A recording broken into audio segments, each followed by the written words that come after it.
Hey, howdy ho, all you fine ass motherfuckers out there. Sorry for the cursing. I'm trying to work on it, trying to be a better person.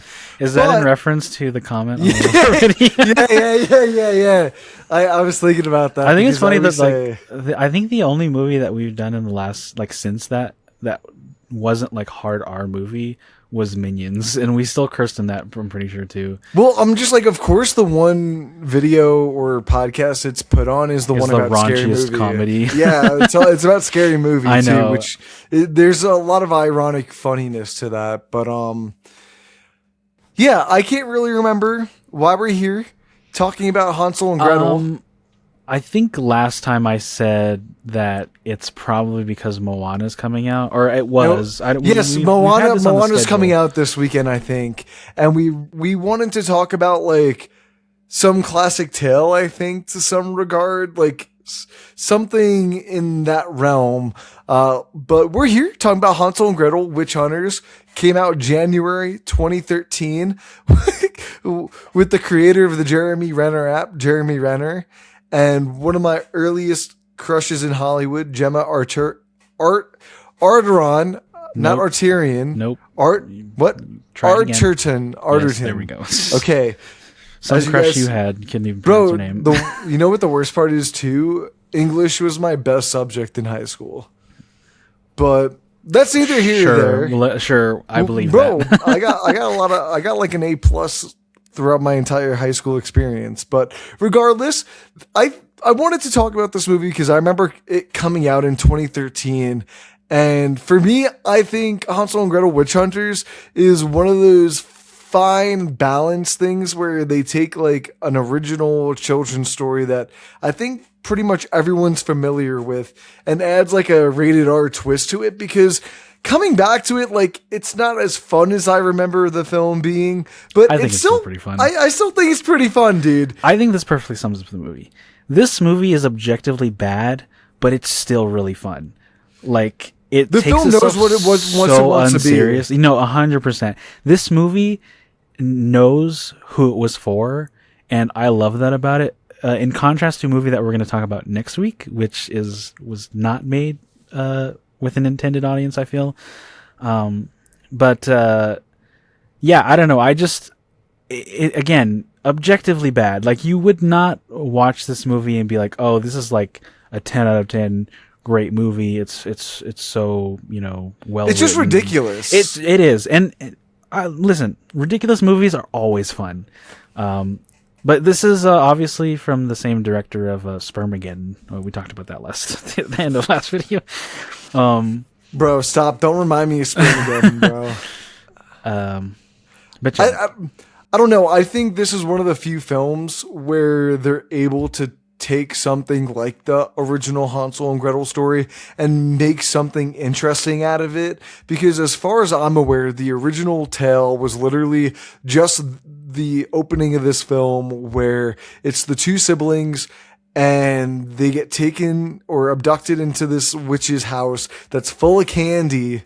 And if I remember in the story, don't they die? Or am I misremembering? No, they kill the witch and they escape. Okay, they do kill the witch. For some reason, I thought they died in the original folktale story. No. But I think this film does a lot of really fun things with just that general concept. And I cannot tell you how much I fucking laughed when they said Hansel has diabetes in this movie. I think it's funny that they don't name it. They call it sugar fever or something Sugar like fever. That. And it is really silly, but I do like that addition. It kind of makes sense he would have diabetes. It's just so funny that they kind of just drop it in there. Oh yeah, this dude has diabetes. It's true. And I don't know. No, continue. You're good. No. I was just, I probably laughed a little too much at that. No, I just don't know how to revolve the conversation around this movie because there's really not much of a plot. It's just the two kids. Plot, but it's. I mean, it's not it's not deep. Yeah, It's just I think two kids who were abducted when they were younger, taking their vengeance out on a bunch of other witches now. Yeah, I think the main appeal of this, aside from the two main actors, is the concept behind it of this idea of like of a gritty retelling of Hansel and Gretel where they become badass witch hunters. And I don't know, it's just it's so absurd that it kind of works. And I really do feel like this has more going for it than a lot of like the other, fairy tale remakes, specifically, namely the Disney ones. But I don't know. There's so much new stuff in this, in relation to the fairy tale. Obviously, this is your pretty average modern like B movie. I would consider this more of a B movie because it had a $50 million budget, which it's a lot, but not in the context of like a modern movie. And you can kind of tell the shortcomings of the budget. Like some of the special effects aren't great, but that kind of adds to your enjoyment of the movie of being like, oh wow, that looks really bad. That's funny. I think it being as bloody and obnoxious as it is by itself as a film helps it even more. No, yeah. Of how just ridiculous. Like, aside from the witch stuff, a lot of the things that Hansel and Gretel and the characters around them do and say is just so fucking ridiculous. Like, I don't know how else to put it, because I'm thinking of the one scene where the town comes like under siege at night. No, Augsburg. And yeah, Augsburg, and they're throwing like the bombs or whatever, blowing up the buildings. And Hansel just gets into like this fucking WWE brawl with one of the witches. And he just takes out these brass knuckles and just like, he's not even just like beating her up. Like, the hits in this movie just feel like everyone's just getting punched by a hammer constantly. And it's just like this constant boom, boom, boom. It's but then really the witch brutal. will just like walk up and like wash it off. Like they didn't even just like get the shit beat out of them. And then they'll just do the same thing with their own fist to Hansel. And they'll just keep like trading punches like that throughout the entire movie. And you just sit back and you're just like, dude, what am I watching? It's just like a ton of ridiculous fun that I think a lot of movies don't like to have or attempt to have nowadays. Yeah, I mean, I think we've gotten a little too much. I think around this time we were still going through like the gritty phase of Hollywood. Like everything had to be grounded and fucking, the most serious, unserious shit you've ever seen. I agree, but have you ever seen the Gretel and Hansel Osgood Perkins like I have not. retelling? Dude, it is such a uninteresting and boring film that it makes this one seem a lot better, just because that one takes itself so seriously and literally tells the story almost by the book and just makes it a horror film where the vibes of the witch cabin are like the witch cabin in that movie. Yeah, more an atmospheric horror film, but like the cabin in that movie is almost like a rich person's house in the middle of the woods that you would see nowadays. But like in this movie, I think it's really funny and like interesting and just a good time when they make the witch's house like this obnoxious looking candy pieces all thrown together like a gingerbread house. Yeah. And to like me, that. it just makes the style of this film It's that so much much more more striking. enjoyable. Yeah, and striking. Yeah, and it definitely looks like it was made for that budget, but I still think it's really good. It looks different. It looks different. Like there's color. There's fucking color in the movie. Dude, the whole third act fight is just like fun to watch because it's got like this order dripped like blood red moon color going all over everybody. And this is like, visual effects aside, whatever. I think this is one of those cases where the visual effects not being the best can be put aside because of how much like fun they're just having with the fight choreography. Oh yeah. Because yeah, I think 100%. about the scene when they first, I forgot which one of the three coven witches it was that they like lure. Yeah, the spiky head one where they lure into the middle of the woods. And by the way, it makes no sense that Jeremy Renner just randomly somehow appears in front of them when she's like riding on her stick and he's just running. But then Oh. he just like fucking clocks her with Oh, dude, this I giant love that stick, moment dude. so much. It's And so good. you just go like, oh my god, bro! You're watching a WWE match whenever someone's fighting in this movie, and it's just so good. Like, Oh, yeah. have you ever seen Jack the Giant Slayer? That Yes, also I came have out in that movie, 2013. actually. Dude, that's like how I would categorize this as well. Like They're both something fun that- movies, yeah. That's what I'm saying. They both know exactly what the original stories are. They just add like this flair to them that make you be like, damn, bro, this is just a good time. And they just don't make enough of these movies anymore. And I think that's why I had mentioned going back and talking about this a little bit. No, yeah, I 100% agree with you. It's kind of hard to look at this movie at like face value. You can't. It's so just out there that even in the moments you're like, oh, that was kind of bad. Like, you know, the romance between Mina and Hansel is it's It doesn't whatever. matter. It's nothing. It's really just there so that like she can get naked and they can, you know, get in the pool together or whatever. But I mean, I like it. I like that they actually go out of their way to include her in the plot of the movie. Like by the end of it, it kind of comes back around, and you know she gets to do some stuff. It's interesting making her a witch, and it's also interesting making them both witches. Although that's another part of the movie that I kind of thought was a little wonky was the fact that they somehow forget that they were born so close to the town that they're magically in, and it's odd. Yeah, I don't know how else to explain it. Like they forget, and then all of a sudden it's a big plot twist. Like, oh, this is the house that we were born in. Do you remember this? And it's just like clearly you didn't. But I mean, aside from that, like the action's really solid.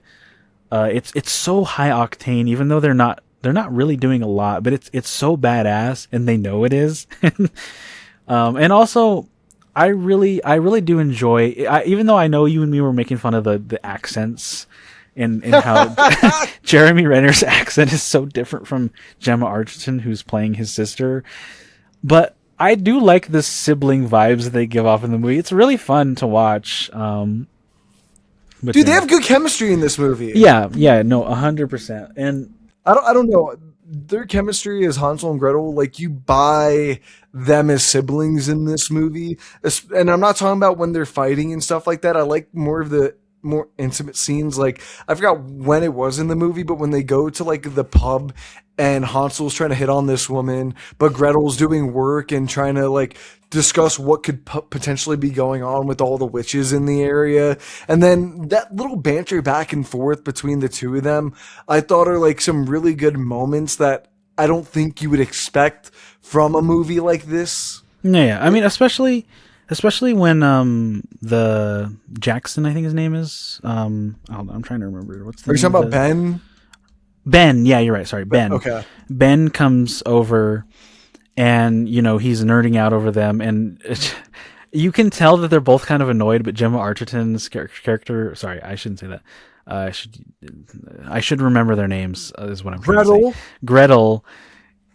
She lets him keep like interacting with them solely to just annoy her brother, which is so funny. It's all of that stuff that I kind of wanted more. It's sprinkled throughout because it does get a little bogged down by like kind of what the plot needs, and you know the stuff between him and Mina, and then the white witch and the dark witches. I feel like it pulls them apart a little too much. I would have preferred to see them more together. And again, you know, some of the stuff where they're trying to be more serious about like, oh, you know, our mom was, or we never saw our parents again and stuff like that. Like that, I don't need more of that. I need more of the fun stuff. Like I want to see more of the stuff during the end of the movie. Especially like that epilogue too, that's really fun. Yeah, the film definitely gets bogged down around like halfway through in the second act with like all of the necessity to the story points. Yeah, like the politics stuff between the sheriff and the mayor. Yeah, like none of it's really interesting, but I think it doesn't matter because Peter Stormare just has like one of the best deaths in the movie by just getting his fucking head squashed like a watermelon. Dude, bro. It's just made like up. such a It kind of made up for like the way that scene starts and a lot of the other stupid shit. Like, and this is a good time to talk about the unrated version versus the theatrical version. So, you pointed out that there was an unrated version to me. I didn't even know there was. So we ended up watching those versions. I did look. It's been so long since I've seen this movie that I did have to look up the differences. Mainly, there's more focus on like the brutality of the action, not necessarily gore, but the fight scenes are a little more extended. And one of the big differences is how that scene plays out. She is attacked by the sheriff and his men, but there's less. It's not as violent towards her, and it's way less rapey. yeah. So there's not even an inclination in the theatrical version, to my understanding, that they were intending to rape her. Like, and yeah, that's where I'll leave it. So that's something that I don't think was necessary. I mean, I understand. My problem is that happens, and then immediately after, she keeps getting like captured, and other people have to help her, and it kind of takes Makes her away like from a damsel. yeah, Almost. it takes away from the fact that they're both supposed to be equally badass and all that. And so that's the thing that on a rewatch I forgot that stuff was in it, or in this version some of it was more emphasized. And so that's the thing where I'm like, we don't need that. We really don't. Yeah, I don't disagree with you there. I just think the fights, the gore, and just like the overall brutality, like the heavy punching, I forgot what word you said to like emphasize the high octane. Yeah. I think is a really good way of putting it. I think the film itself is just so high octane outside of some of the bits in the middle that I think it's okay to get away with it because it's only an hour and a half too. It is really short. It's a relatively short film, and I think that works in its favor because you don't get a terrible amount of Famke Jensen's Muriel in terms of being a bad witch. You just see her like saying bad things about what she wants to do a lot of the time. But I really like the makeup that they did for her in this movie, and I don't really point that out too much when I talk about like these type of horror films or stuff, but I think Famke Jensen just ate it up on top of the really cool makeup that everyone just looks like they're having a good time making this, and it doesn't feel like they're being bogged down by like making that Gretel and Hansel film where they're trying to like go for this really high art audience where they know exactly what they're trying to make and what they want to do. And I think Famke Jensen in this type of role just eats up in any type of film. And I just keep going back to The Faculty because she does the same thing a little bit like this, just in more of a sexual way in The Faculty. I've never seen The Faculty, Dude, but you need to. It's Rodriguez's best film. The one that springs to my mind, the only one of the other films that I've seen her in is Goldeneye, the James Bond movie, and she is definitely having fun in that role as well. And it is kind of out there. I don't know if you've seen that movie. Wait, which movie? Goldeneye. Yeah, I have. Okay. So yeah, it's not exactly the same, but it's kind of like the same vein. I think she's great in this villainous role too, and also 2013.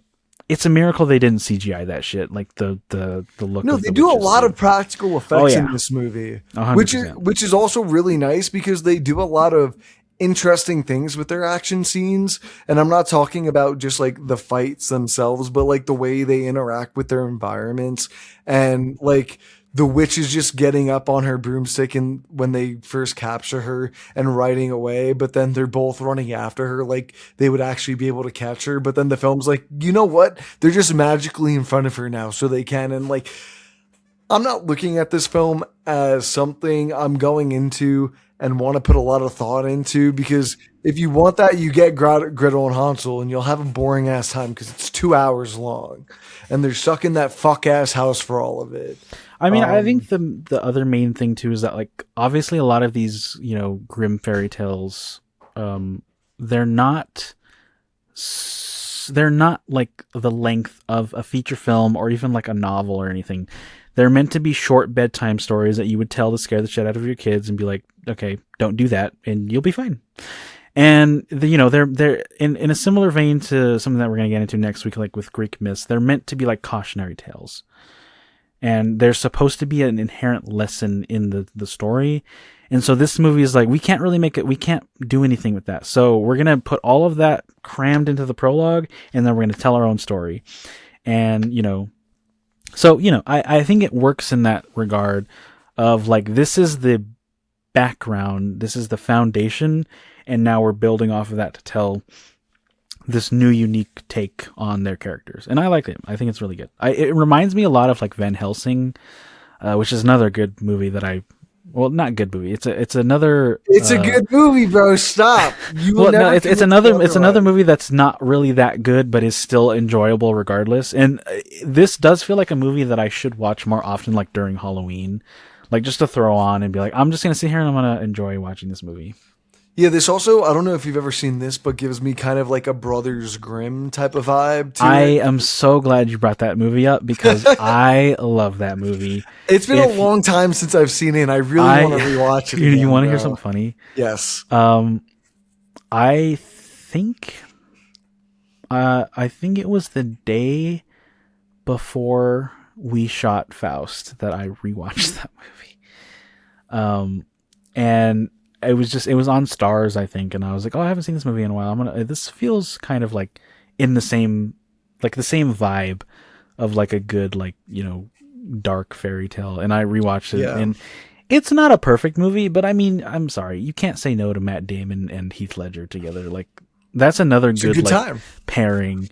It's also, I think it's a Terry Gilliam movie as well. Yeah, it is. I think it is. But yeah, it's a fun movie. Again, it's very comedic. It's not taking itself too seriously. But this was definitely the era in which they were trying to force feed Jeremy Renner as a leading man into like every franchise. Yeah, I mean, I wouldn't necessarily consider him the biggest draw of this movie, but I think he kind of makes it work. It's one of his better movies. It's definitely Gemma Arterton who draws everyone here, because I think it's that in the concept, but yeah. Yeah, I don't know. I don't know what else to say about this. I think we covered all of it. It's got a cool end credit song. I think, bro, the whole movie's got a cool end credit song. I don't know. I just like this movie because it's just such a good time. It's something you can just throw on whenever you don't know what to watch, but not feel bogged down by having to pay attention to a lot of the unnecessary story beats that go on. And I'll be honest, I wish they kind of made a sequel with the way they ended this movie, because seeing the Edward Ogre and Ben kind of be a part of the team was like, damn, bro, this could be like a really cool team up trio type movie for the sequel.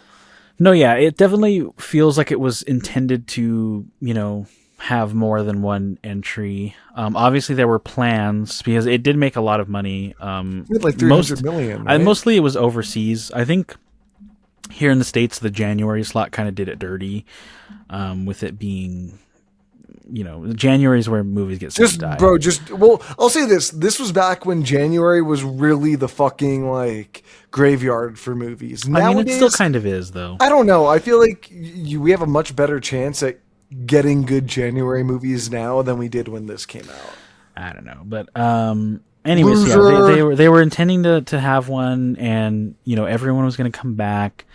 But then there were talks of like maybe making it be more PG-13, but that didn't really mesh with what the director wanted. So the director wrote and as well as directed this movie, and so he was going to come back. And then I think eventually in 2014 of September, it said he was not going to return to direct the sequel, but he was still going to be involved, whether that was going to be from a producing standpoint or a writing standpoint. I think he did say he had a script. But eventually it as of 2025, or sorry, as of 2026, we have not had a sequel. It says here on Wikipedia that they were in October of 2015. Paramount was planning a TV series that also has never come to fruition. So Was it supposed to be like a sequel to this movie or like something totally different? I don't know. I really don't know. I think this could work as a television series. I mean, like a yeah, I know. Like it feels kind of episodic. A TV show where two siblings are hunting witches constantly just sounds like a like given supernatural. Yeah, literally. But yeah, I don't know. I feel like that could have been interesting. I back in 2013 though, it maybe not like that. It sounds like a streaming show, so maybe not really in that era of the industry. But I don't know. It's really a shame that we never got another one. I really would have liked to see one. But yeah. Yeah, it's strange though too because it made like 230 million off of like a $50 million budget, right? Was it $50 million? Yeah, 50 million. Okay, but yeah, I don't know. I figured we'd just do a short, simple episode for this week since I feel like we've been up until here talking about a bunch of just like dog doo-doo movies that we've been crapping on, and then next week we're talking about Troy, which is a lengthy conversation. So I think it's a nice little mix-up for us. Something short, simple that I think we both enjoyed and just had a really fun time with, and it's something that I think I'd always recommend to someone. Oh yeah, 100%. Especially if they love the fairy tale, because I think they do enough of including the fairy tale aspects in terms of the story itself and making the world feel very fairy tale-ish that it just makes it a really interesting world that I want to see more of. This is another thing that Troy does not do very well, but anyways, I agree with you. I would probably recommend this over pretty much all of the movies surrounding this. Obviously we haven't seen Evil Dead Burn yet, which we're doing like the week after next. And it's yet to be seen whether or not that's going to be any good. Yeah, I don't know. This is like I said, it's really entertaining, and I think if you go into it wanting to have a good time, you're probably going to get it. It's not deep, it's not the best written, but it's just, it is what it is, I guess. That's what I'm trying to say. Yeah. Yeah. And I guess we'll just go into wrap-ups with our scores and then introduce what we're watching next week. Yeah, I agree with you. I give this 2.5 out of 5, just because the story doesn't do a whole lot, but I think everything else around it just helps keep it together like a floating boat. It's got a really good cast with some really solid chemistry and action that I don't remember being as fun and engaging as it turned out to be. And it's got a really cool style to everything that really just makes you want to watch it, because I say it like that because I feel like nowadays a lot of people, including myself have a tendency to, like, whenever there's like a dull moment, they'll like take up their phones for a second and then put it down. I never felt like I got like that with this movie, which I think is an inherent thing to what this movie brings to the audience. But yeah, I don't know if that's just me. No, I agree with you. What's funny about that is that there were a couple of times where I did kind of just instinctively like grab my phone to like look at it, and then I would kind of stop and be like, wait, hold on, I'm missing something. And so I had to like force myself to stop doing that. It didn't happen a lot, but it was a couple of times, and I had to be like, okay, listen, brain, body, stop doing that. This movie is really fun, and I'm missing the fun shit. So, and after that, you get so, into the movie that you just like, you can't look away. And every frame of it is just so wild beyond compare. And so it's like I said earlier. It's got some good lines too to it, like whatever you do, don't eat the fucking candy. Oh yeah, I love that's another thing too. I love how both of them have the same reaction when they come up to that goddamn house and they're like, "Are you fucking serious right now?" Like, it's so funny. But yeah, I gave this. Wait, did I rate this? I don't know. Anyways, I'm gonna give this a 3. I think objectively it's like a 2.5, but in my heart it's a 3. Hey, and that's all we care about is what's dangling in that thing you call a heart, pal. But Okay.